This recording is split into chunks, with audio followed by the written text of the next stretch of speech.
चलिए, जो भी सवाल एग्जाम दे रहा है यूजीसी नेट का जून 25 का या कोई भी पैट एग्जाम पीएचडी एग्जाम दे रहे हैं उनके लिए बहुत ही इम्पोर्टेंट क्वेश्चंस है।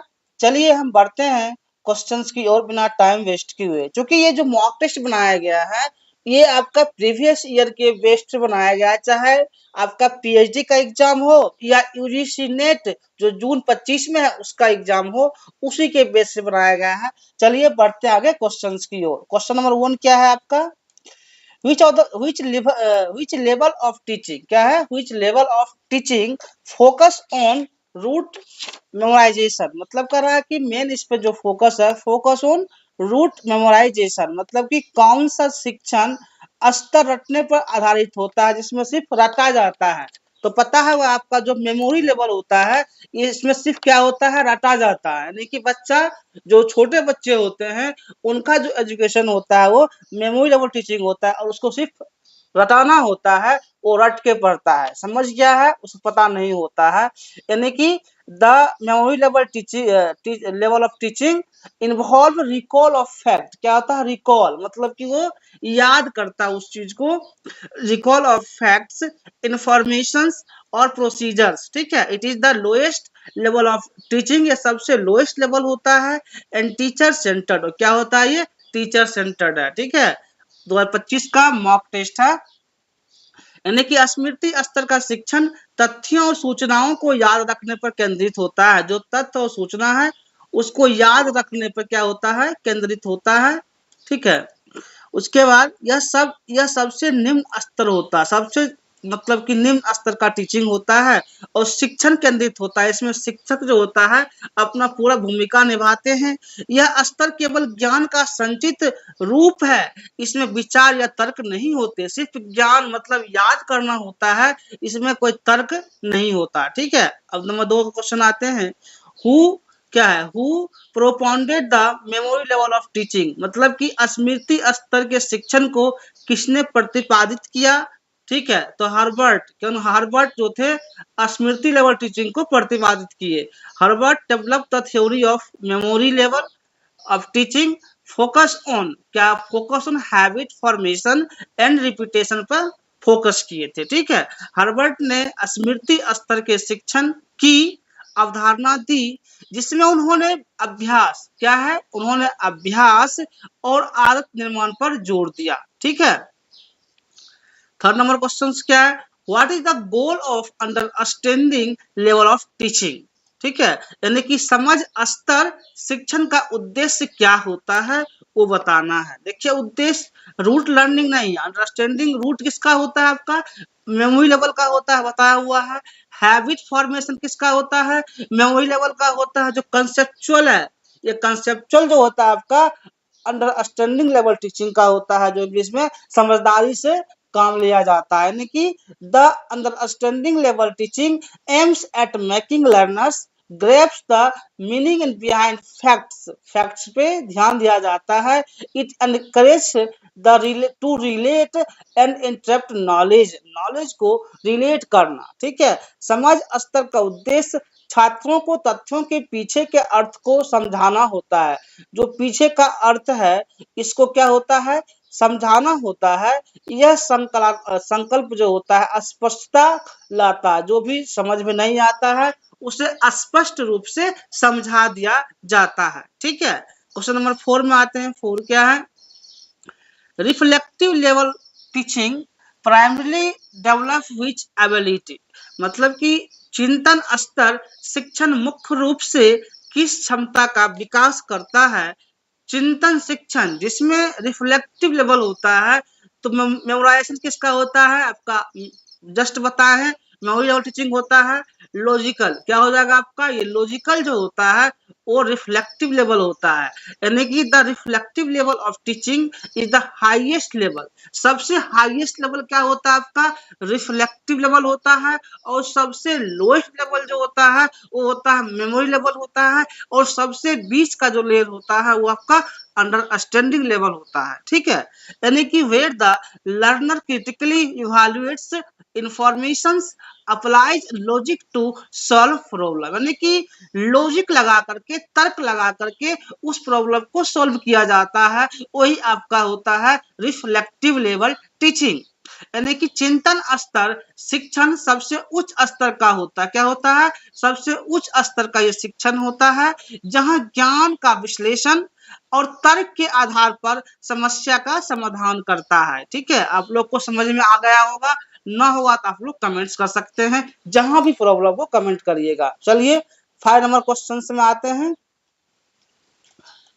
विच teaching method is the most suitable for understanding level, मतलब कि समझ स्तर के लिए सबसे उपयुक्त शिक्षण विधि कौन सी है वो बताना है। देखिए डिस्कशन मेथड, जो हम लोग डिस्कशन करते हैं, आपस में डिस्कस करके पढ़ते हैं, इससे क्या होता है? अंडरस्टैंडिंग होता है। जो बातें मान लीजिए हमको याद नहीं है, अगर आप किसी और से डिस्कस करते, हो सकता है उसे याद हो, तो आपस में डिस्कस करने से शिक्षण क्या होगा? और ज्यादा प्रभावी होगा। यानी कि discussion encourage the students to express, analyse, analyse होगा बातें, अंडरस्टैंडिंग क्लियर कंसेप्ट होगा, better making it ideal for the understanding level. Okay, यानी कि चर्चा विधि छात्रों को विचार व्यक्त करने और विषय को गहराई से समझने में सहायक होती है। क्या है भाई? विषय को गहराई, देखिए मेन पॉइंट है, गहराई से समझने में सहायक होती है, जो समझ स्तर के लिए उपयुक्त है। ठीक है। 6 number question, teaching method that suitables reflective level the most is, यानी कि चिंतन स्तर के लिए सबसे उपयुक्त शिक्षण विधि है, वो बताना आपको कि कौन सा होता है। देखिए teaching method that suits reflective level the most is, तो ये आपका जो हो जाता है प्रोजेक्ट मेथड। प्रोजेक्ट मेथड में क्या होता है? आप कुछ करके करते हो ना, तो रिफ्लेक्टिव लेवल को शो करता है। यानी कि जैसे मान लीजिए कोई लैब में वर्क हो रहा है, तो क्या हो जाता है आपका? आपने उस चीज को करके सीख रहे हैं, रिफ्लेक्टिव लेवल टीचिंग होता है। प्रोजेक्ट मेथड जो होता है इन्वॉल्व द इन्वेस्टिगेशन, आपको उसमें करना होता है, प्लानिंग करनी होती है, ये नहीं कि जाकर के एकाएक कर लेंगे। इन्वेस्टिगेशन, प्लानिंग, प्रॉब्लम सॉल्विंग, कहाँ समस्या आ रहे हैं, कैसे सोल्व किया जाएगा, which aligns with the reflective level of teaching, मतलब परियोजना विधि में जांच, योजना और समस्या समाधान होता है, जो चिंतन स्तर के लिए शिक्षण के अनुरूप है। समझ गए होंगे। अब आते हैं 7 नंबर क्वेश्चन में, क्या है? Motivation in teaching refers to, यानी कि शिक्षण में प्रेरणा का क्या मतलब है, क्या तात्पर्य है, वो बताना है। देखिए प्रेरणा क्या होता है? मतलब कि जो स्टिमुलेटिंग इंटरेस्ट इन लर्निंग, सीखने में रुचि रखना, यही ना होता है मोटिवेशन, कि बच्चा को कैसे आप सिखाते हो, क्या मोटिवेशन होता है। यानी कि stimulating interest in learning, giving punishment देके पॉसिबल है? नहीं पॉसिबल। बच्चे को आप सिखा सकते हो, जबरदस्ती पढ़ाना भी नहीं होगा, सिलेबस को कम कर देंगे तो भी नहीं होगा। क्या होगा आपका? स्टिमुलेटिंग इंटरेस्ट इन लर्निंग, यानी कि सीखने में रुचि उत्पन्न करना। आप बच्चे को किस प्रकार से सिखा सकते हो, ये चीज को अप्लाई करना। ठीक है। मोटिवेशन मीन्स होता है encouraging the learners to actively engage, क्या है भाई? To actively engage in the learning process through the interest, curiosity, यानी कि प्रेरणा का अर्थ है कि विद्यार्थियों में सीखने की रुचि और जिज्ञासा उत्पन्न कर रहे हैं, उन्हें सक्रिय रूप से शिक्षण प्रक्रिया में शामिल करना। यही जो होता है आपका मोटिवेशन का पार्ट होता है। ठीक है। अब 8 नंबर क्वेश्चन में आते हैं।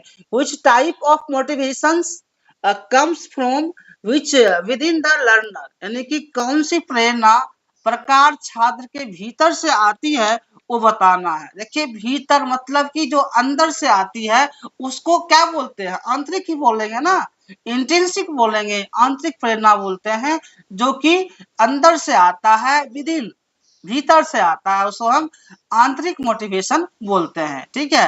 यानी कि इंट्रिंसिक मोटिवेशन जो होता है अराइज फ्रॉम पर्सनल सेटिस्फेक्शन, मिलता है उससे, हमारे अंदर क्या होता है? पर्सनल मतलब कि सेटिस्फाई होते हैं, and the Joy of learning itself, आंतरिक प्रेरणा स्वयं की संतुष्टि और सीखने की खुशी से उत्पन्न होती है, ना कि किसी बाहरी इनाम से। ठीक है, अब 9 नंबर क्वेश्चन में आया जाए, क्या है, teaching eight understanding level encourage, मतलब कि समझ स्तर पर शिक्षण किसे प्रोत्साहित करता है वो बताना है। समझ स्तर पर जो होता है मैकेनिकल लर्निंग जी नहीं होता है। इंटरप्रिटेशन एंड एक्सप्लेनेशन, यानी कि व्याख्या और विश्लेषण जो होता है ना वो आपका समझ स्तर पे होता है, यानी कि अंडरस्टैंडिंग लेवल टीचिंग जो होता है आपका वो क्या करता है, इंटरप्रेट एंड एक्सप्लेनेशन, कोई चीज का व्याख्या करके विश्लेषण करना, वो आपका क्या होता है, अंडरस्टैंडिंग लेवल का टीचिंग होता है। कॉपी नकल करना नहीं होता है, मेमोरी आपको ऑलरेडी बता चुके हैं, यानी कि learners at the understanding level are expected to internet and explain concept, concept को एक्सप्लेन करना बताना, नॉट जस्ट मेमोराइज, सिर्फ याद कर लेने से ऐसी बात नहीं होती है, यानी कि समझ स्तर पर विद्यार्थी से अपेक्षा होती है कि वह विषय की व्याख्या और विश्लेषण करें, सिर्फ याद ना करें, सिर्फ रट्टाफिकेशन ना करें। ठीक है, अब 10 नंबर क्वेश्चन में आ जाए, who classified teaching into memory, understanding and reflective level, यानी कि शिक्षण को स्मृति, समझ और चिंतन स्तर में किसने वर्गीकृत किया, किसने डिवाइड किया, वो बताना है आपको। तो हमारे हार्वर्ड सर जो है इन्होंने टीचिंग को मेमोराइजेशन, मेमोरी, अंडरस्टैंडिंग और रिफ्लेक्टिव लेवल में डिवाइड किया, क्लासिफाइड किए, यानी कि Bloom taxonomy gave levels of cognitive learning which were adopted into teaching levels, यानी कि ब्लूम की वर्गीकरण प्रणाली ने संज्ञात्मक अधिगम के स्तर दिए जिन्हें शिक्षण के स्तरों में रूपांतरित किया गया। ठीक है, अब नंबर 11 क्वेश्चन है, which teaching level demands the highest mental effort from students, यानी कि किस शिक्षण स्तर में विद्यार्थियों से सबसे अधिक मानसिक प्रयास की आवश्यकता होती है। ठीक है, ये आपको यहाँ पे बताना है। तो मानसिक प्रयास की बात किया जा रहा है, क्या कहा है, मानसिक प्रयास की बात किया जा रहा है, क्वेश्चन पे फोकस करना है फिर जाकर आंसर करना है। ठीक है, देखिए मेमोरी लेवल टीचिंग सिर्फ रटने पर जोर देता है, अंडरस्टैंडिंग लेवल क्या होता है, समझदारी होता है जिसमें आप एक्सप्लेन कर सकते हैं। जो रिफ्लेक्टिव लेवल टीचिंग होता है इस पे मेमोरी पे ज्यादा जोर आता है, समझे, यही आपका चिंतन स्तर होता है, इसमें सोचना समझना होता है, बहुत चीज देखना पड़ता है, मतलब कि उस चीज को इलाबोरेट करना है, एप्लीकेशन लेवल नहीं होता है। यानी कि रिफ्लेक्टिव लेवल ऑफ टीचिंग जो होता है इंगेजेस स्टूडेंट्स को इंगेज करके रखा जाता है उसमें इन हाई ऑर्डर थिंकिंग, यानी कि यहाँ पर क्या होता है, हाई ऑर्डर थिंकिंग की आवश्यकता होती है और लाइक एनालिसिस करना होता है, सिंथेसिस एंड इवैल्यूएशन करना होता है। It passes them to solve problems independently, independently क्या होता है, प्रॉब्लम को खुद से आप सॉल्व करो किसी से बिना सहारे लिए हुए, यानी कि चिंतन स्तर का शिक्षण छात्रों को उच्च स्तरीय सोच जैसे विश्लेषण करना, संश्लेषण करना, मूल्यांकन में संलग्न करता है। ठीक है, इसमें छात्र स्वतंत्र रूप से समस्याओं का समाधान करते हैं, यानी कि किसी का सहारा लिए बिना उस चीज को समझना, उस चीज को करना, यही आपका होता है reflective level teaching.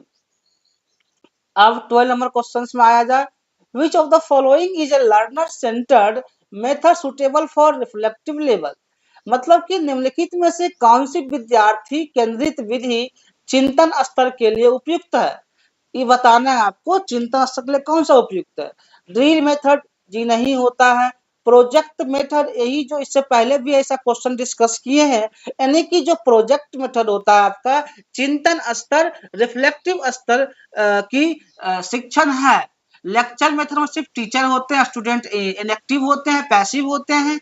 Assignment method जी नहीं, यानी कि प्रोजेक्ट मेथड अलाउ करता है लर्नर्स टू इन्वेस्टिगेट। आप उस चीज को जानते हैं पूरे, मतलब कि स्तर से समझना होता है, इन्वेस्टिगेट करना होता है रियल वर्ल्ड प्रॉब्लम्स, यानी कि promoting critical and reflective thinking. ठीक है, परियोजना विधि जो होता है छात्रों को वास्तविक जीवन की समस्याओं का अध्ययन करने देती है, जिससे चिंतन और आलोचनात्मक सोच को बढ़ावा मिलता है। ठीक है, आप मतलब कि आलोचनात्मक सोच जो होता है उसको ज्यादा बढ़ावा मिलता है। 30 नंबर क्वेश्चन आया जाए, teaching method most effective for improving communication skills. Teaching method से क्या होता है, आपका जो कम्युनिकेशन स्किल्स होता है वो क्या होता है, इम्प्रूव होता है। संचार कौशल सुधारने के लिए सबसे प्रभावी शिक्षण विधि कौन सी है, जो आप अपना कम्युनिकेशन को सुधार सकते हैं, वो विधि कौन सी है। डिक्टेशन मेथड्स में जी नहीं, रोल प्ले। जी हाँ, जो रोल प्ले होता है ना, जिसमें आप भूमिका निर्वाह विधि, यानी कि जिसमें आप कुछ करके सीखते हैं, करके देखते हैं, उसमें आपका इम्प्रूव होता है। Improving of the most effective for learning. ठीक है, यानी कि जो आपका रिटेन क्या सिर्फ लिखना होता, रिटेन होगा नहीं, ये नहीं वाचन मेथड होता नहीं है, यानी कि रोल प्ले इनहांसेस द कम्युनिकेशन। आपका रोल प्ले से कम्युनिकेशन इनहांस होता है। Expression expression empathy and collaboration among learners, यानी कि भूमिका निर्वाह जो होता है विधि संचार, अभिव्यक्ति, सहानुभूति और सहयोग को बढ़ावा देती है, जिससे छात्र बेहतर संवाद स्थापित करना सीखते हैं कि कैसे संवाद स्थापित किया जाता है, कैसे हमें किसी से बातचीत करना है, मेरा कम्युनिकेशन स्किल्स क्या है। इससे स्टूडेंट को सीखने का मौका मिलता है। ठीक है, बहुत सारे को बात करने का तरीका भी नहीं होता है, वही चीज यहाँ पर कहा गया है। अब क्वेश्चन नंबर 14 आते हैं, what is the main limitation of memory level teaching, यानी कि स्मृति स्तर शिक्षण की मुख्य सीमा क्या है, आपको ये बताना है कि मुख्य सीमा क्या है। इट प्रमोट क्रिएटिविटी, जी नहीं, मेमोरी लेवल क्रिएटिविटी को नहीं देखता है। इट डेवलप रीजनिंग, या रीजनिंग को भी डेवलप नहीं करता है। It focus only on rote learning, सिर्फ और सिर्फ क्या करता है भाई, रूट लर्निंग को जो होता है, रूट लर्निंग पे फोकस करता है आपका मेमोरी लेवल टीचिंग। ये चीज याद रखिएगा, क्वेश्चन आ जाता है एग्जाम में। ठीक है, यानी कि मेमोरी लेवल टीचिंग जो होता है लिमिटेड होता है और टू फैक्ट मेमोराइजेशन पर डिपेंड करता है। It does not develop understanding, develop वहां पर नहीं होता समझदारी, ना ही वहां पर कोई एनालिटिकल स्किल्स का डेवलप होता है। यानी कि स्मृति स्तर शिक्षण केवल तथ्यों को याद रखने तक सीमित होता है, यह समझ या विश्लेषणात्मक क्षमता का विकास नहीं करता है। ठीक है, अब 15 में आया जाए, which टाइप ऑफ क्या है, which type of motivation involve rewards और पनिशमेंट, मतलब कि कौन सी प्रेरणा इनाम या दंड पर आधारित होती है, आपको ये बताना है। देखिए, इंट्रिंसिक नहीं होता है, जो कि इससे पहले बताया हुआ है क्या होता है, सेल्फ ड्राइवन नहीं होता है।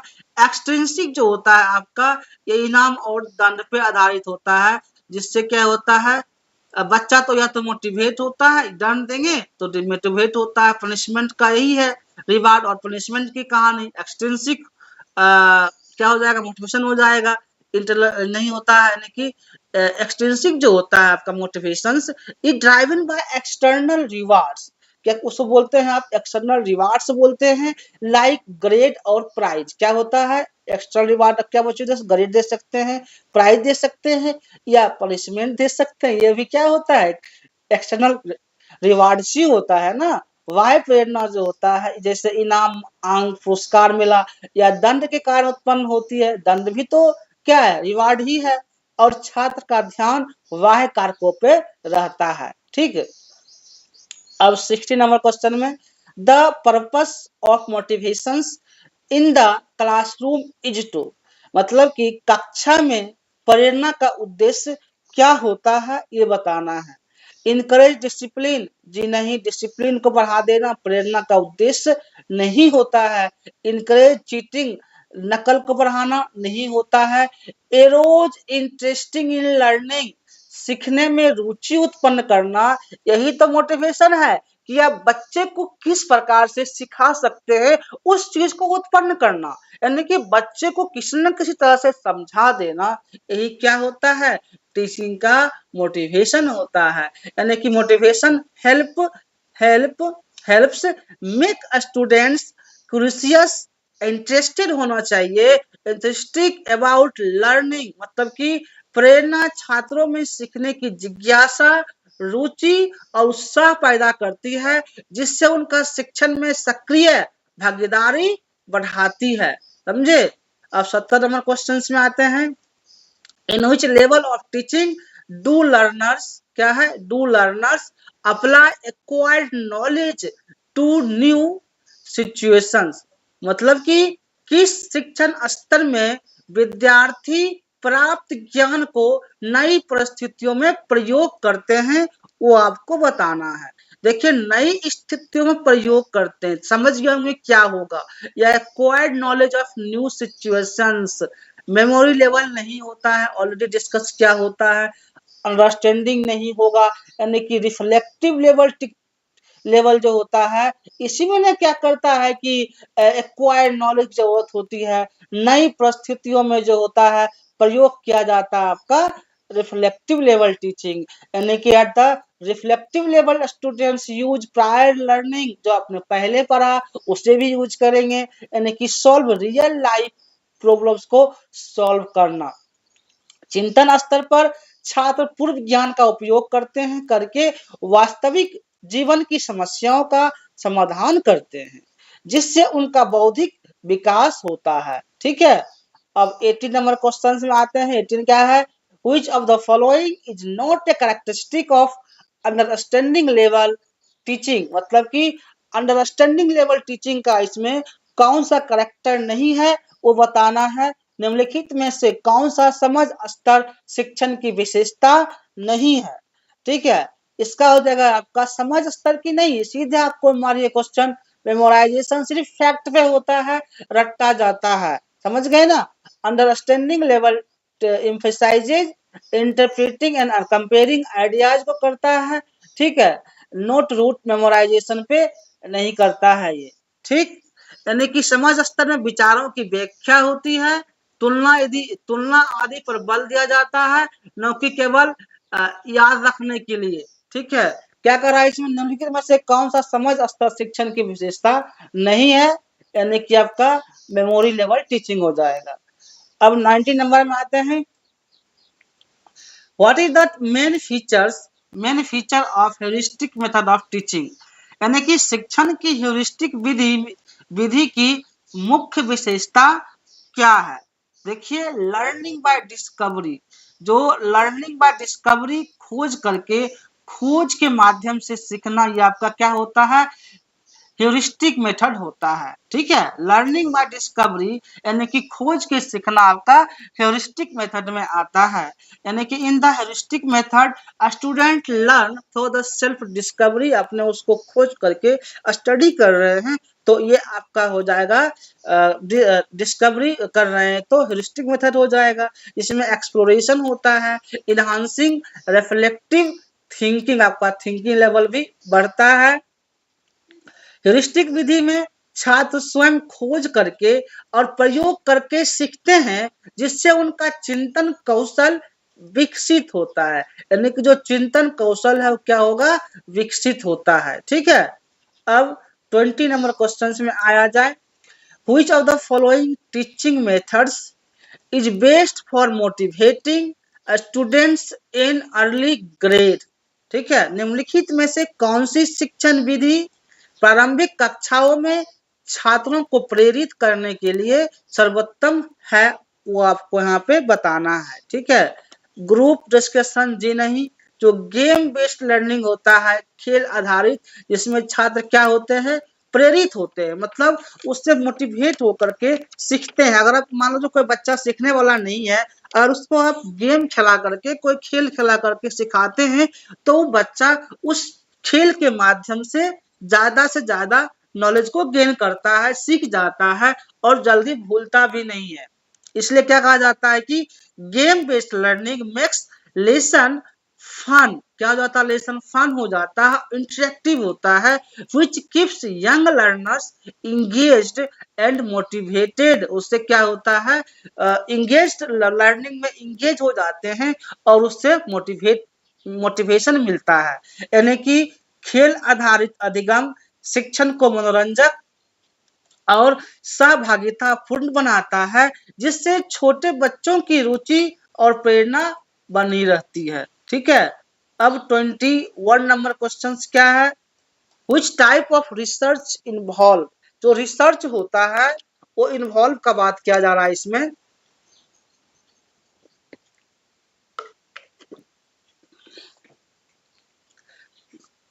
Research involve studying the effect of a variable that has already occurred without manipulating it। मतलब कि किस प्रकार, क्या कर रहा है यहाँ पर कि किस प्रकार का अनुसंधान चर के प्रभावों का अध्ययन करता है जो पहले ही घटित हो चुका हो, जो पहले ही घटना घटित हो चुका हो, बिना किसी छेड़छाड़ के, वो आपको यहाँ पे बताना है। ठीक है। तो एक्सपेरिमेंटल रिसर्च क्या होता है? ये आपका नहीं होगा। एक्स पोस्ट फैक्टो रिसर्च जो होता है, ये आपका जो होता है बिना मैनिपुलेटिंग का, जो पीछे घटित हो गया है, वही आपका एक्स पोस्ट फैक्टो रिसर्च होता है। ठीक है। हिस्टोरिकल क्या होता है? जिसमें डिस्कवरी करके पढ़ना, खोज के पढ़ना। एक्शन रिसर्च क्या होता है? इम्प्रूवमेंट जो लिए होता है आपका इमीडिएट, वो आपका एक्शन रिसर्च होता है। जो पहले पढ़े होंगे, मैंने मतलब देखते होंगे, उनको सब पता होगा लेक्चर में क्या सब बताए हुए ऑलरेडी। एक्स पोस्ट फैक्टो जो होता है, research is used when researchers study the effect of an independent variable। क्या होता है यहाँ पर? इंडिपेंडेंट वेरिएबल होता है, that cannot be manipulated। यहाँ कोई मैनिपुलेशन भी नहीं होता है। ठीक है। क्यों नहीं होता? Because it has already occurred. क्योंकि वो पहले से दिया हुआ, तो कहाँ से मैनिपुलेट होगा? जो चीज पहले से दिया हो वहां कोई मैनिपुलेशन की बात नहीं होती है। यानी कि लाइक जेंडर हो गया, पास्ट एक्सपीरियंस हो गया। एक्स पोस्ट फैक्टो अनुसंधान में शोधकर्ता उस स्वतंत्र चर के प्रभावों का अध्ययन करते हैं जिसे बदला नहीं जा सकता, क्योंकि वह पहले ही घट चुका है बात। तो उसको कैसे चेंज करोगे? चेंज तो होगा नहीं। जैसे कि लिंग, पिछला अनुभव। यह अनुसंधान कारण प्रभाव संबंधों में खोज में क्या होता है? सहायक होता है। ठीक है। अब 22 नंबर क्वेश्चन आते हैं। विच of the following research design. क्या कह रहा है इसमें कि research design provides the strongest evidence for cause and effect relationship. Cause और इफेक्ट की बात आ रहा है तो आप लोग को क्लियर ही होगा। निम्नलिखित में से कौन सा अनुसंधान डिजाइन कारण और प्रभाव, क्या है? कारण और प्रभाव के संबंध, यही देखिए की पॉइंट इसमें हो गया, के लिए सबसे ठोस प्रमाण प्रदान करता है। तो सीधा एक्सपेरिमेंटल रिसर्च। जहां भी आप कॉज और इफेक्ट देखेंगे, सीधा एक्सपेरिमेंटल मारना है बिना टाइम वेस्ट किए हुए। यानी कि in experimental research the researchers manipulate, यहाँ पर मैनिपुलेट होता है वन और मोर इंडिपेंडेंट वेरिएबल, एक से ज्यादा इंडिपेंडेंट वेरिएबल होता है, and control other factors to measure their effect on dependent variable. क्या होता है भाई? यहाँ पर वेरिएबल डिपेंडेंट होता है। This control setting provide strong cause evidence, यानी कि स्ट्रॉन्ग कॉज एविडेंस यहाँ पे मिलता है। ठीक है। अब आते हैं प्रायोगिक अनुसंधान जो होता है में शोधकर्ता स्वतंत्र चरों को नियंत्रित तरीके से बदलते हैं और उनके आश्रित चर पर प्रभाव का मापन करते हैं। यह कारण और प्रभाव के बीच संबंध, क्या है भाई? यहाँ कारण और प्रभाव के बीच संबंध को स्पष्ट रूप से दर्शाता है। ठीक है। अब 23 नंबर क्वेश्चन में आ जाए। What is the major limitation of ex post facto research, मतलब कि एक्स पोस्ट फैक्टो अनुसंधान की प्रमुख सीमा क्या है वो आपको बताना है। देखिए प्रमुख सीमा क्या है, इट इज एक्सपेंसिव या महंगा होता है, ये नहीं है। इट लैक हाइपोथेसिस, ये नहीं है। No control over independent variable, स्वतंत्र चरों पर कोई नियंत्रण नहीं होता है, यही क्या है आपका एक लिमिटेशन होता है एक्स पोस्ट फैक्टो रिसर्च का। क्या होता है, since the independent variable has already occur, जब जो चीज पहले से दिया हुआ है उस पर क्या मतलब होता है, रिसर्चर्स कैन नॉट मैनिपुलेट, वहां पर कोई मैनिपुलेट नहीं हो सकता है, ठीक है। क्यों, और कंट्रोल भी नहीं कर सकते क्योंकि जो पहले से किया हुआ है, it making it harder to establish clear causal links, जो भी यहाँ पर क्लियर पहले से किया हुआ है वो आपका एक्स पोस्ट फैक्टो होता है। चूंकि स्वतंत्र क्या है, चूंकि स्वतंत्र चर पहले ही घटित हो चुका होता है, स्वतंत्र शोधकर्ता उसे नियंत्रित नहीं कर सकते। जो पहले हो चुका है उसे कैसे आप नियंत्रित करोगे, पॉसिबल ही नहीं है नियंत्रित करना, जिससे कारणात्मक संबंध को सिद्ध करना कठिन हो जाता है, ठीक है। अब 24 आते हैं, which research is best suited for understanding events of the past in depth, ठीक है। यानी कि पिछले घटनाओं को गहराई से समझने के लिए कौन सा अनुसंधान उपयुक्त है वो बताना है। इससे देखिए आपको क्या कर रहा है यहाँ पे कि पिछले कहाँ गया, पिछले घटनाओं को समझने के लिए तो सीधा आपका क्या होगा, ऐतिहासिक अनुसंधान हो जाएगा, हिस्टोरिकल रिसर्च हो जाएगा। क्या समझना है इसमें, सीधा आंसर देखिए और आंसर को टिक आउट मारिए। यानी कि हिस्टोरिकल रिसर्च जो होता है, इन्वेस्टिगेट्स पास्ट इवेंट सिस्टमेटिकली, जो पास्ट पहले घटित हो चुका है घटना, जो उसको बारे में पढ़ते हैं, इतिहास पढ़ते हैं। हिस्टोरिकल रिसर्च होता है यूजिंग डॉक्यूमेंट्स के आधार पे, रिकॉर्ड्स के आधार पे and other artefacts to draw meaningful conclusions के आधार पर। ये जो भी है आपका हिस्टोरिकल रिसर्च होता है जी, ऐतिहासिक अनुसंधान अतीत की घटनाओं को का दस्तावेजों, रिकॉर्डों और अन्य स्रोतों के माध्यम से व्यवस्थित विश्लेषण करता है, जिससे गहरी समझ और निष्कर्ष निकाले जाते हैं। और आपका क्या होता है, हिस्ट्री मतलब कि हिस्टोरिकल रिसर्च होता है, ठीक है। अब 25 नंबर क्वेश्चन में आ जाए, क्या है, exploratory research is mainly conducted when, यानी कि अन्वेषणात्मक अनुसंधान मुख्य रूप से तब किया जाता है जब क्या होता है, प्रॉब्लम जी नहीं, स्पेसिफिक हाइपोथेसिस नहीं, ये भी नहीं होगा। यानी कि little is known about the problem, समस्या के बारे में बहुत कम जानकारी हो ना, तब उसको एक्सप्लोर करके हम लोग जान लेते हैं, समझ गए, उसको एक्सप्लोरेटरी रिसर्च बोलते हैं। यानी कि एक्सप्लोरेटरी रिसर्च का क्या मतलब होता है, तो exploratory research help to gain insights and understanding where prior knowledge is limited, जब प्रायर नॉलेज लिमिटेड हो तो उसको एक्सप्लोर करना होता है। यानी कि it is preliminary step before developing formal hypothesis, जब किसी विषय या समस्या के बारे में पूर्व जानकारी बहुत कम होती है, तब अन्वेषणात्मक अनुसंधान प्रारंभिक समझ विकसित करने में क्या होता है भाई, सहायक होता है, ठीक।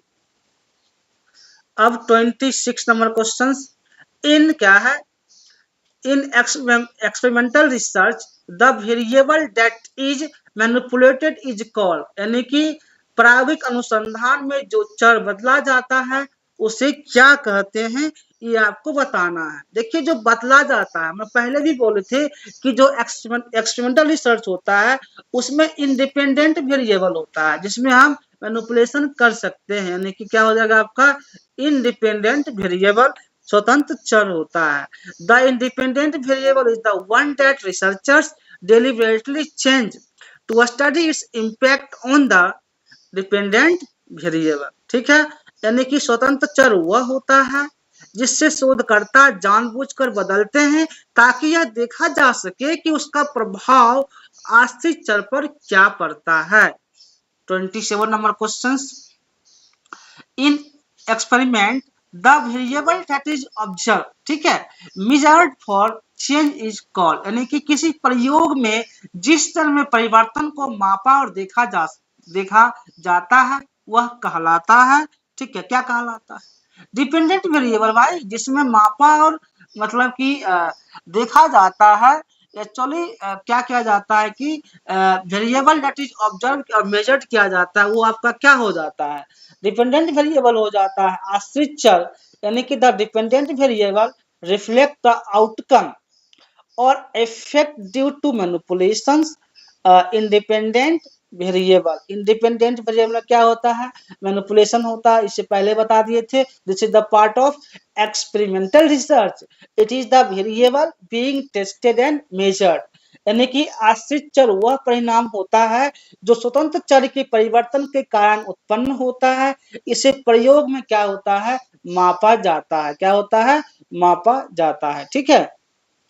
अब 28 नंबर क्वेश्चन में आ जाए, in research manipulation refers to, अनुसंधान में छेड़छाड़ मैनिपुलेशन का क्या तात्पर्य है वो आपको इसमें बताना है।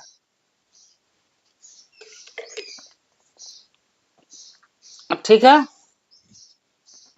देखिए मैनिपुलेशन मतलब क्या होता है, ऑब्जर्विंग जी नहीं, चेंजिंग डिपेंडेंट ये भी नहीं होता है, deliberately alerting the independent variable, यानी कि स्वतंत्र चर को जानबूझकर बदलना, ये क्या होता है, आपका मैनिपुलेशन होता है, आप उसमें मैनिपुलेटिंग करते हो, यानी कि manipulation in research involve intentionally changing the independent variable to study its effect on the dependent variable, यानी कि अनुसंधान में छेड़छाड़ का मतलब होता है स्वतंत्र चर को जानबूझकर बदलना, तो स्वतंत्र चर है उसको आप क्या करते हो, जानबूझ के बदलते हो ताकि उसके प्रभाव को आश्रित चर पर समझा जा सके, ठीक है।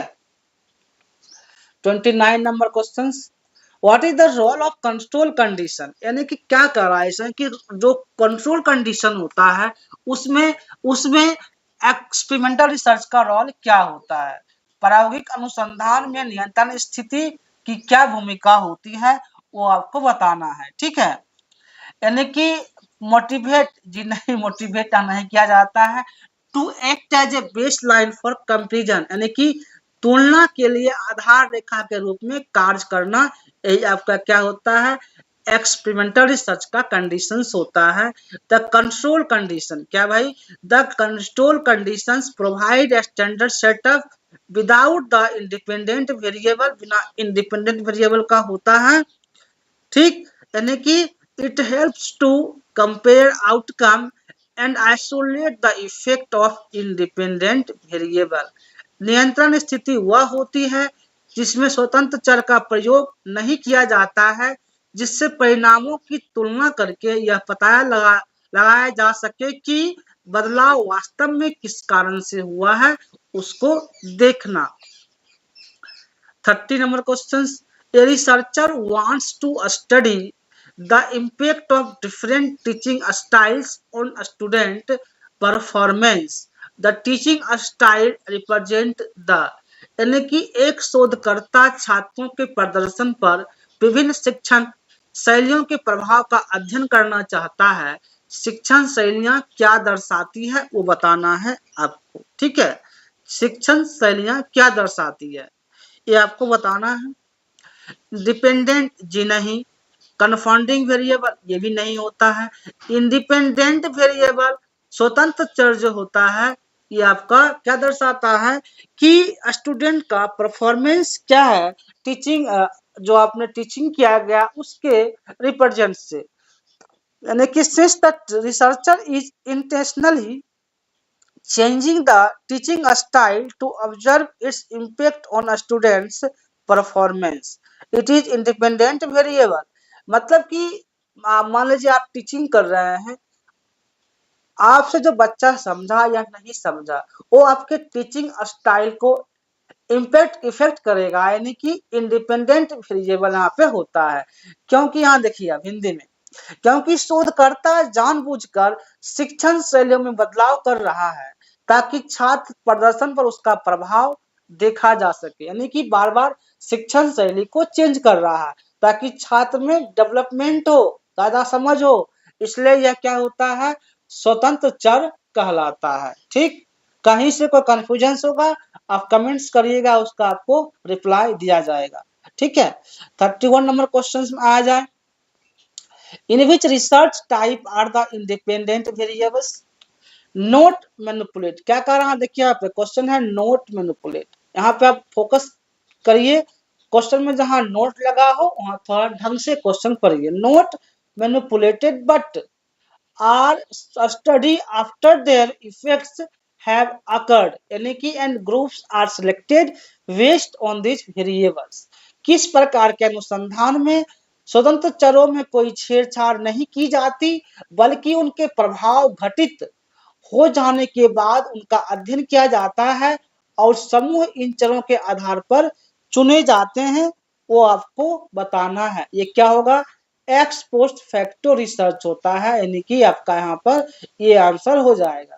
चलिए, एक्स लॉन्गिट्यूडिनल ऑलरेडी बताए हुए हैं क्या होता है, क्वासी बताए हुए हैं, ये बताया हुआ है पहले प्रीवियस लेक्चर में। ठीक है, यानी कि एक्स पोस्ट फैक्टो रिसर्च जो होता है इज बेस्ड ऑन वेरिएबल पे बेस्ड होता है, जैसे कि age, gender, past exposures has already influenced the outcome. Researcher cannot manipulate, यहाँ पर manipulate नहीं होता this variable but analyze their impact by selecting pre-existing groups, यानी कि एक्स पोस्ट फैक्टो अनुसंधान तब किया जाता है जब स्वतंत्र चर पहले ही प्रभाव डाल चुका होता है, जैसे आयु, लिंग, पूर्व संपर्क। इसमें शोधकर्ता समूहों को पहले से विद्यमान गुणों के आधार पर चुनते हैं, न कि उन्हें नियंत्रित या बदला जाता है। ठीक, अब 32 नंबर क्वेश्चन में आते हैं, which research is most suitable for developing theories by observing. ठीक है, जो थ्योरी डेवलप होता है उससे आप ऑब्जर्व करते हो, फिनोमेना विदाउट अटेम्प्टिंग, वहां पर कोई अटेम्प्ट नहीं होता, without attempting to change for manipulate environment, यानी कि किस प्रकार का अनुसंधान सिद्धांतों के विकास के लिए सबसे उपयुक्त है जिसमें पर्यावरण को बदले बिना घटनाओं का अवलोकन किया जाता है, यानी कि पर्यावरण को बिना बदले क्या किया जाता है, घटनाओं का अवलोकन किया जाता है। वो आपका किस टाइप का, देखिए सिर्फ कोई चेंज नहीं करना क्या होता है, पहले बताया हुआ है, एक्सप्लोर करना, बात को एक्सप्लोरेटरी करना, उसको अन्वेषणात्मक अनुसंधान करना, यह तो होता है एक्सप्लोरेटरी रिसर्च, जो है वैसे कर देना है। ठीक है, एक्सपेरिमेंटल क्या है बताया हुआ है, एक्शन क्या होता है ऑलरेडी डिस्कस है, हिस्टोरिकल डिस्कस है, इसका क्या हो जाएगा आपका एक्सप्लोरेटरी रिसर्च। ठीक है, यानी कि एक्सप्लोरेटरी रिसर्च जो होता है helps generate hypothesis, understand phenomena where a structured knowledge is lacking, it avoid manipulations and focus on the exploration and understanding। क्या फोकस करता है, एक्सप्लोरेशन, क्या है एक्सप्लोरेशन और अंडरस्टैंडिंग पर अगर फोकस करे तो आप समझ जाइए कि एक्सप्लोरेटरी रिसर्च की बात किया जा रहा है। यानी कि क्या है, अन्वेषणात्मक अनुसंधान का उद्देश्य किसी नई या अस्पष्ट समस्या को समझना और परिकल्पनाओं का निर्माण करना होता है। इसमें किसी परिवेश को बदला नहीं जाता, केवल गहराई से अवलोकन किया जाता है। ठीक है, 33 नंबर क्वेश्चन आते हैं, क्या है, historical research mainly realise on which of the following source for data collection, यानी कि ऐतिहासिक अनुसंधान मुख्यतः निम्न में से किन स्रोतों पर निर्भर होता है वो आपको बताना है। ठीक है, यानी कि क्या होता है, ऐतिहासिक अनुसंधान मुख्यतः किन निम्न में से किन स्रोतों पर आधारित होता है, तो आर्काइवल रिकॉर्ड्स एंड डॉक्यूमेंट्स, जो आपका पुरालेखीय अभिलेख और दस्तावेज होता है वो क्या हो जाता है, हिस्टोरिकल रिसर्च होता है। ठीक है, historical research is based on analysis. अब देखिए कहिएगा 3 ऑप्शन जो हम पहले पढ़ाए हुए हैं लेक्चर में, उसमें हर जगह डिस्कस किया हुआ है, इसलिए हम 3 ऑप्शन पर डिस्कस यहाँ पे नहीं किए हैं। हिस्टोरिकल रिसर्च जो होता है is based on analysis existing records such as letters, official documents, newspapers, diary, ये सब क्या होता है आपका हिस्टोरिकल रिसर्च का होता है पार्ट, जिससे आप प्रीवियस बातें को देखते हैं, उसके आधार पे पढ़ते हैं, यही आपका हिस्टोरिकल रिसर्च होता है, यानी कि factual base for understanding past events. ऐतिहासिक अनुसंधान में पहले से उपलब्ध दस्तावेजों जैसे पत्र हो गया, अखबार हो गया, डायरी हो गया, सरकारी रिकॉर्ड आदि का उपयोग किया जाता है, जिससे अतीत की घटनाओं को समझा जा सके। ठीक, अब 34 number question, what difference experimental research from quasi experimental research. ठीक, प्रायोगिक अनुसंधान को अर्ध प्रायोगिक अनुसंधान में कौन सा चीज अलग बनाती है, वो आपको बताना है। तो रैंडम असाइनमेंट टू ग्रुप, समूहों को यादृच्छिक वितरण। द ट्रू एक्सपेरिमेंटल रिसर्च जो होता है इंक्लूड रैंडम असाइनमेंट, तो वहां पर क्या होता है रैंडमली हम चूज कर लेते हैं of subject to experimental and control groups. ठीक, वहां पर क्या होता है कंट्रोल ग्रुप होता है, ensuring the maximum control over extraneous variable available होता है। क्वासी एक्सपेरिमेंटल लेक रेंडमाइजेशन उसमें नहीं होता है, यानी कि प्रमाणिक प्रायोगिक अनुसंधान में प्रतिभागियों को समूहों में यादृच्छिक रूप से बांटा जाता है, जिससे अन्य बाहरी चरों को प्रभाव न्यूनतम रहता है, जबकि अर्ध प्रायोगिक अनुसंधान में यह यादृच्छिक नहीं होती है। ठीक है, 35 number question, a researcher observe, क्या कह रहा है, a researcher observe that students who get more sleep perform better in, यानी कि get more sleep perform better in exams, exam में ज्यादा अच्छा परफॉर्मेंस करना, विदाउट मैनिपुलेटिंग स्लीप, कोई मैनिपुलेटिंग नहीं होना, analyse past data, this example of किस टाइप का एग्जाम्पल है, मतलब कि क्वेश्चन है थोड़ा बड़ा क्वेश्चन है यहाँ पे। एक शोधकर्ता देखता है कि जो छात्र अधिक नींद लेते हैं वो परीक्षा में बेहतर प्रदर्शन करते हैं, यानी कि जो ज्यादा सोते हैं ना वो परीक्षा में बेहतर प्रदर्शन करते हैं, बिना नींद के बदले वह पिछले डेटा का विश्लेषण करता है। तो ये किस प्रकार का अनुसंधान है, तो एक्स पोस्ट फैक्टो रिसर्च होगा भाई, जो पिछले अनुसंधान के आधार पे करता है ना। In ex post facto research the researcher studies the variable that have already occur like past sleep patterns and investigates their impact without control or manipulation, यानी कि इसमें शोधकर्ता पहले से घटित चर जैसे नींद की मात्रा विश्लेषण करता है और प्रभाव देखता है, परंतु उसमें कोई परिवर्तन या नियंत्रण नहीं करता है। ठीक, 36 number question, the independent variable in an experiment is the one that is, यानी कि प्रयोग में आश्रित चर वह होता है जिसे मेजर्ड फॉर आउटकम, यानी कि परिणाम के रूप में मापा जाता है, वो आपका डिपेंडेंट वेरिएबल होता है। The dependent variable is the effect और outcome that researcher observe in response to manipulations of the independent variable. आश्रित चर वह होता है जिसमें परिवर्तन होता है, क्या होता है परिवर्तन होता है, और जिसे परिणाम के रूप में मापा जाता है। यह स्वतंत्र चर पर निर्भर करता है। ठीक है, जो स्वतंत्र चर होता है डिपेंडेंट वेरिएबल होता है उस पर निर्भर करता है, वो आपका मेजर फॉर आउटकम होता है। चलिए अब 37 नंबर क्वेश्चन में आया जाए। Which of the following would most likely to be confounding variable in an experiment studying the effect of teaching style on a student performance, मतलब कि शिक्षण शैली के प्रभाव पर अध्ययन कर रहे प्रयोग में निम्नलिखित में से कौन सा चर सबसे अधिक संभावना है कि भ्रामक चर होगा, वो आपको बताना है जिसमें कंफ्यूजन पैदा करे। स्टूडेंट मोटिवेशन, यानी कि छात्र की प्रेरणा। क्या होता है स्टूडेंट मोटिवेशन? भ्रामक अपचर होगा, यानी कि if student motivation is not control, यहाँ पर कंट्रोल नहीं होता, आप मोटिवेट करते हो, कंट्रोल कंडीशंस नहीं होता।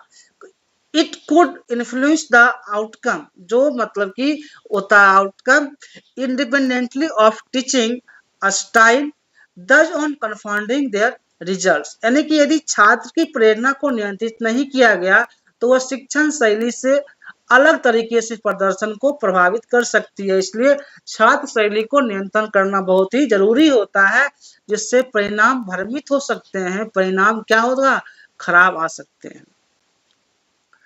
अब 38 number questions.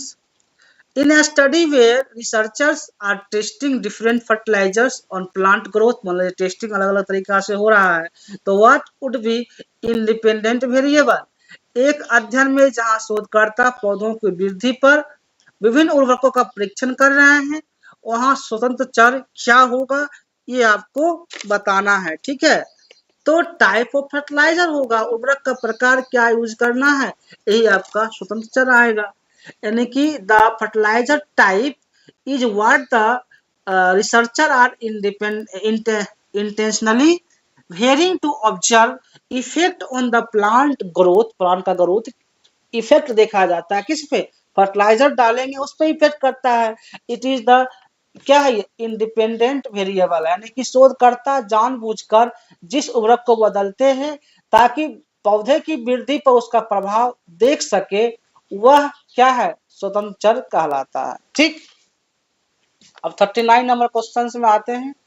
What is the purpose of holding some variable constant in experimental study, मतलब कि प्रायोगिक अध्ययन में कुछ चरों को स्थिर रखने का उद्देश्य क्या होता है, वो आपको यहाँ पे बताना है। तो हाइपोथेसिस एलिमिनेट करना जी नहीं, टू कंफ्यूज पार्टिसिपेट को कंफ्यूज करना ये भी नहीं होता है, to control the effect of extraneous variable, मतलब कि बाहरी चरों के प्रभाव को नियंत्रित करना, यही तो होता है आपका एक्सपेरिमेंटल रिसर्च। ठीक ना, यानी कि क्या है, by keeping some variable constant होता है, the researcher ensure that only the independent variable affects the dependent variable, यानी कि मैनिपुलेटिंग क्या होता है आपका इंटरनल वैलिडिटी होता है। कुछ चरों को स्थिर रखने से सुनिश्चित किया जाता है कि केवल स्वतंत्र चर ही आश्रित चर को प्रभावित करें और परिणाम की वैधता बनी रहे। ठीक, अब 40 नंबर क्वेश्चन आते हैं। A researcher wants to study, मान लीजिए रिसर्चर को स्टडी की जरूरत होती है, तो how different background music effects students memory recall, what is the independent variable, dependent variable here, मतलब कि एक शोधकर्ता यह अध्ययन करना चाहता है कि विभिन्न पृष्ठभूमि संगीत छात्रों को स्मृति पुनः स्मरण को कैसे प्रभावित करता है, यह आश्रित चर क्या होगा। तो देखिए यहाँ टाइप ऑफ म्यूजिक नहीं होता है, नंबर ऑफ स्टूडेंट्स नहीं होगा, मेमोरी रिकॉल परफॉर्मेंस, यानी कि जो आपने जो याद किया है वो परफॉर्मेंस क्या है, यही आपका हो जाता है क्या, डिपेंडेंट वेरिएबल। यानी कि the researcher is observing students memory performance as a result of changes in music. ऐसा हो सकता है कि जब म्यूजिक सुन रहा है तो उसका रिजल्ट चेंज हो जाए, जो उसने रिकॉल जो याद किया है फैक्ट होता है, और आप म्यूजिक के साथ जो अपने कंसेप्ट को याद किया है मिक्सिंग करेंगे तो कहीं ना कहीं कंफ्यूजन तो क्रिएट होगा ही। So memory recall it's dependent variable, यानी कि चूंकि शोधकर्ता विभिन्न संगीत के कारण छात्रों की स्मृति प्रदर्शन में आए परिवर्तन को देख रहा है, इसलिए यह आश्रित चर कहलाता है। जब आप म्यूजिक सुनेंगे तो परिवर्तन तो होगा ही। अब 41 नंबर क्वेश्चन में आया जाए, which of the following is not a renewable source of energy, इसमें कह रहा है क्या कि कौन सा नोट लगा हुआ है, ऐसा क्वेश्चन फोकस करना होता है, कौन सा रिन्यूएबल एनर्जी नहीं है, यानी कि आपका पूछ रहा है नॉन सेल्फ रिन्यूएबल एनर्जी निम्नलिखित में से कौन सा नवीकरणीय ऊर्जा स्रोत नहीं है? क्या हो जाएगा? नवीकरणीय क्या है भाई? सोलर है, नवीकरणीय होता है, विंड नवीकरणीय होता है, बायोमास नवीकरणीय होता है, कोल है, ये जो होता है आपका रिन्यूएबल एनर्जी होता है। क्या होता है? रिन्यूएबल होता है। यानी किसका? कोल होगा। चलिए, coal is fossil fuel that takes millions of years to form and cannot be replaced a short time span, hence is not renewable। यानी कोयला एक जीवाश्म ईंधन है जिसे बनने में लाखों वर्ष लगते हैं। यह अल्पकालिक अवधि में पुनः उत्पन्न नहीं हो सकता, चाहेंगे तुरंत करने के लिए नहीं हो सकता, इसलिए यह नवीकरणीय नहीं। 42 number question, what is the primary advantage of wind energy over coal energy? मतलब कि पवन ऊर्जा की कोयला ऊर्जा पर मुख्य विशेषता क्या है, वो आपको बताना है। देखिए, हाई इफिशियंसी नहीं होता है, environmentally clean and non polluting, यानी कि पर्यावरण के अनुकूल और प्रदूषण रहित। ये जो होता है आपका क्या होता है? विंड एनर्जी और कोल एनर्जी के बीच एडवांटेज होता है। यानी कि wind energy does not produce green house gas, जो विंड एनर्जी होता है ग्रीन हाउस गैस नहीं देता है। अच्छा बात है।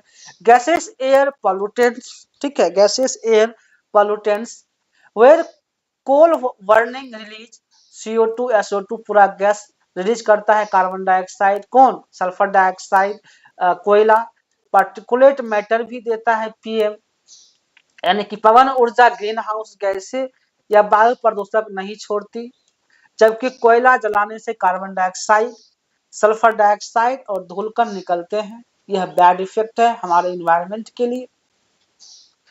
अब आते हैं 43 number question, the national solar mission of India primary aims to, यानी कि भारत का राष्ट्रीय सौर मिशन मुख्य रूप से किस उद्देश्य के लिए है? हमारा सौर मिशन इंडिया का किस उद्देश्य के लिए है?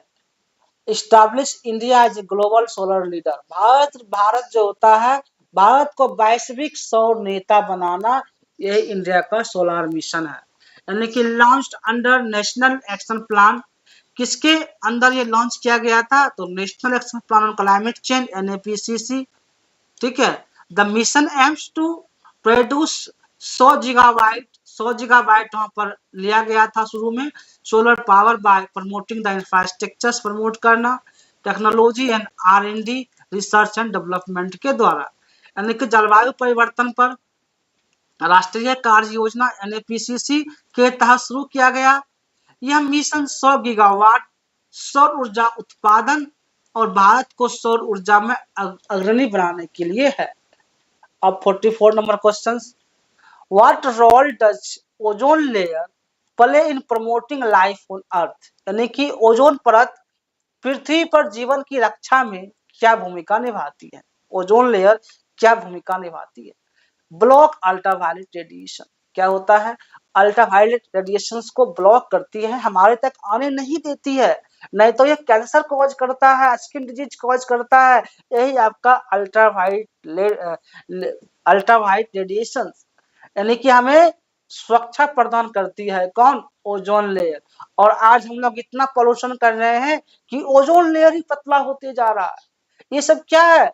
ये सब पोल्यूशन है। जितना हम लोग पोल्यूट कर रहे हैं उतना गलत इम्पैक्ट होगा इस इन्वायरमेंट पे, ठीक है। यानी कि the ozone layer in stratosphere absorb most of the ultraviolet B, ultraviolet C को एब्जॉर्ब करता है सन को, protecting organism from skin cancer, जो जस्ट बोले थे, कैटालिस्ट एंड DNA डैमेज को रोकता है। ओजोन परत जो होता है समताप मंडल में होती है। यह सूरज की हानिकारक UV और UVC किरणों को अवशोषित करती है, जिससे त्वचा कैंसर, मोतियाबिंद और DNA क्षति से बचाव होता है। यही ओजोन लेयर बचाता है। और ये ओजोन लेयर जो होता है आपका स्ट्रेटोस्फेयर पे होता है, ठीक। अब 45 number question, which of the following statements about UV radiation is true? UV विकिरण के बारे में निम्न में से कौन सा कथन सही है वो बताना है। इट कंप्लीटेड अर्थ सरफेस जी नहीं, इट लॉन्गर नहीं, it can cause mutations in DNA, अभी जस्ट एक्सप्लेनेशन में इसको हम बताए थे, यह डीएनए में परिवर्तन कर सकता है यूवी रेडिएशन, ठीक है।